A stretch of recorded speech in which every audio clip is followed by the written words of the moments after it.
She called me up and told me the things that Brad had done to her physically.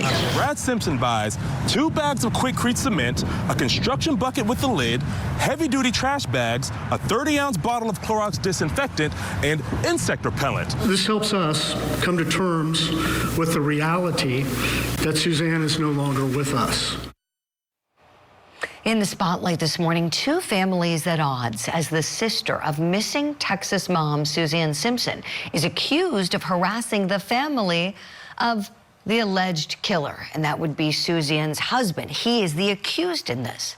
So let's back up. A year ago yesterday is when Suzanne Simpson vanished after having an argument with her husband, Brad. She hasn't been seen since.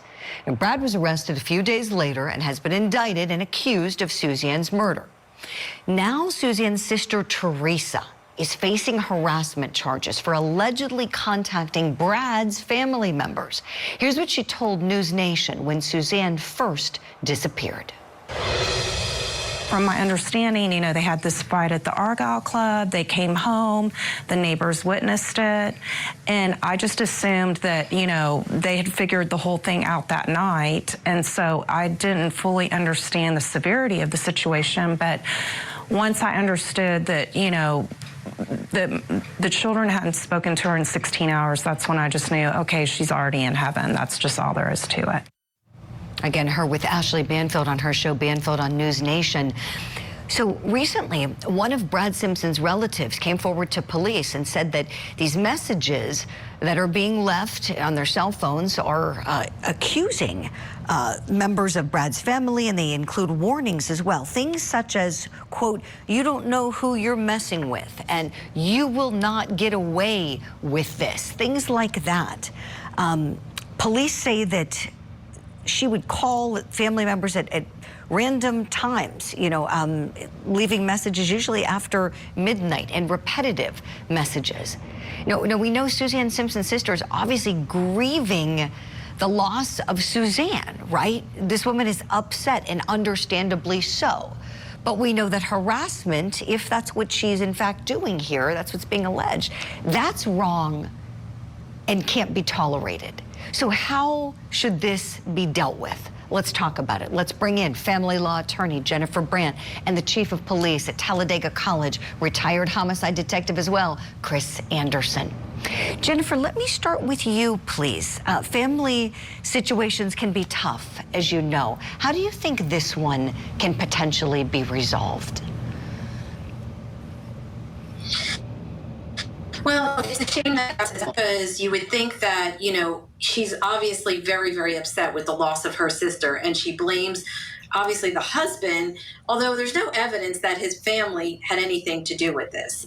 So, you know, reaching out, showing her anger, it's understandable, and I'm sure the family members tolerated it for a period of time until it got to the point where it was, you know, allegedly truly harassment, calling in the middle of the night, making threats. There was some kind of social media campaign.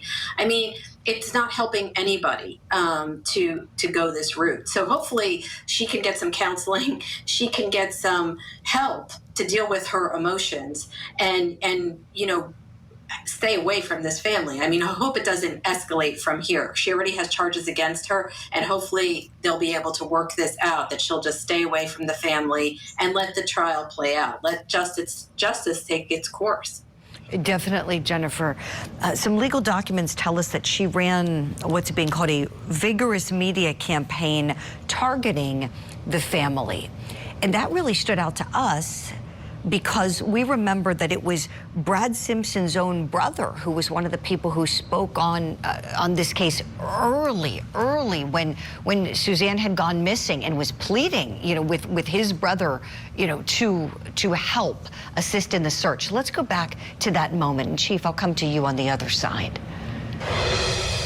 It is our sincere hope and prayer that Brad will find the compassion and courage to end his family's suffering by cooperating with the authorities to help us find his wife. Again, that is Brad Simpson's brother, Bart, who gave that statement to the media.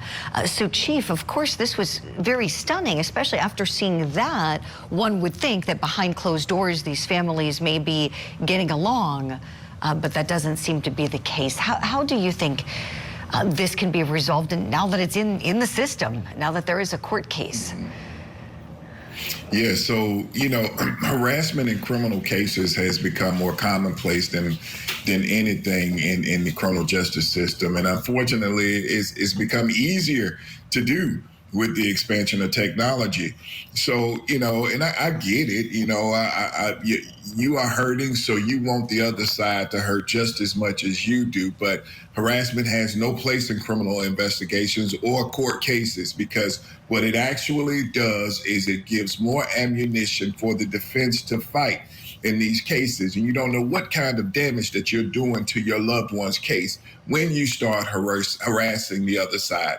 So I think that they're going about it the right way. Criminal charges should be levied against the person that's responsible, and let it proceed through the court cases. And that may deter anyone else from doing the same thing. Mm-hmm. Right, Chief, right. So I want to play a clip for you both from Suzanne Simpson's mom talking about her husband, Brad, now defendant Brad. Let's take a listen. She called me up and told me the things that Brad had done to her physically. Well, I came up with an alternative plan for her in the hope that she'd move in with me. I never got to tell her the plan. Do you think that Brad's responsible for her disappearance? Angela, thank you. I agree with that. I would like to visit with him and ask him why. What happened? Oh, my. I hear that and I think about how October is Domestic Violence Awareness Month. And when Mom said that in her mind she had this safety plan but never got the chance to tell Suzanne, it's really heartbreaking. Jennifer, would you speak to that, please? When there's difficulty going on in a marriage, and it seems that this was an abusive relationship by what we've seen in accounts and things that police have put forward into the public record, how dangerous it can be for someone to remain in that situation. Yeah, Julie, we know that it is so difficult because people that are in this situation, they always think, well, it's not going to happen again. This happened one time, twice, 3 times, but this person, loves me. We have children together. It's hard for people to get out. And that's where, family members, friends, a support network really needs to come in and try to convince that person, you need help. You need outside help. You need to talk to somebody. You need to go to the authorities if necessary. You can't let this go on and on and on. But when you're in it and you're going through it and you're part of a family and the abuser, apologizes, I'm sorry, you don't want to get them in trouble. I mean, there's so much going on here, and that's why these situations are so incredibly difficult and oftentimes, unfortunately result in a situation like this, where, there's a death or, serious injuries. So it's really important to have family members, whomever, if you know somebody that's in this situation, really implore upon them to get out of it, to get help, and do whatever you can to try to convince them to get away from their abuser. Yes, exactly, Jennifer. I want to echo something that you said with Chief Anderson here about getting help, because there are a lot of things we can do in life on our own.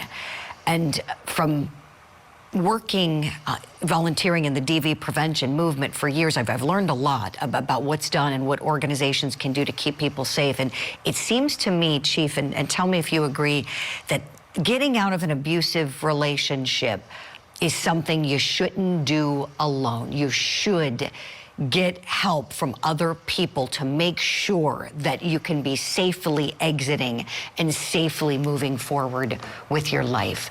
Chief. Yes, you are absolutely right.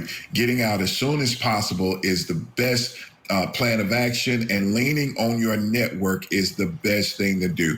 Those have been the most successful cases that I have seen. For sure, and plenty of organizations, no matter where you live in America, I promise you there's one in your community, and they specialize in this. So give them a call.